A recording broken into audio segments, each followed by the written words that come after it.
And then all the proceeds will go to the Humanitarian Coalition for Haiti. The earthquake that recently devastated Haiti left the Carleton University community wondering how they could help.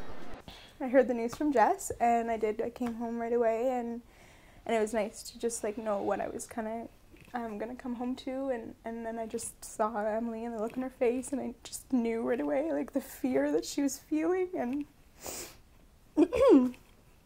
and just like not hearing anything from her mother for hours. And hours and hours. I just thought about my family and my loved ones, and I just couldn't even imagine what people were going through. That's when Claire decided to form the Carleton for Haiti Student Coalition and was able to organize fundraisers with the help of Carleton administration. Once Claire approached Ryan Flanagan, he got involved immediately by supporting the student relief effort. I think for the university's portion of it, I think the two events that we did are probably, in terms of our involvement, in terms of organizing activities, is probably a short-term thing, while the university is probably going to wrap things up, kind of limit things starting this week, as of today basically. We'll continue to support the students as best we can moving forward.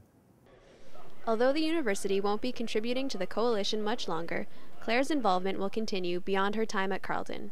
We're all definitely doing our very best to try and raise as much money as possible for short-term emergency relief, but we're also very much planning on doing it for the long term, for the remainder of the term, if not for years to come. Long-term aid is critical to rebuilding Haiti, says former Carleton professor Joe Scanlon. I mean, I remember, it's a long time ago, going to a hospital ward in Port-au-Prince, and all the patients in the ward were starving children. And that, I'd never seen anything like that before, and it still stays with me as a memory. And the society hasn't improved all that much since. There still has a very difficult place to live. It's a very depressed economy. No wonder people want to get out. So unless we turn that economy around, we're going to be giving short-term aid. And that to me is not an answer. Still, Carleton for Haiti hopes to raise $10,000 by the end of the month. But for Claire, this is just one short-term objective in her long-term plan. I'm making you cry, Lynn. No, sorry. I think this is actually the first time I've really cried. Really? Because I've just been go, go, go, go, go for the past like almost 2 weeks.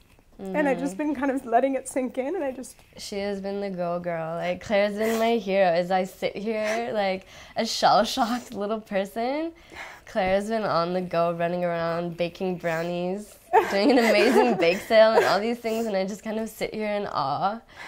For the 25th Hour, I'm Tanya Miller.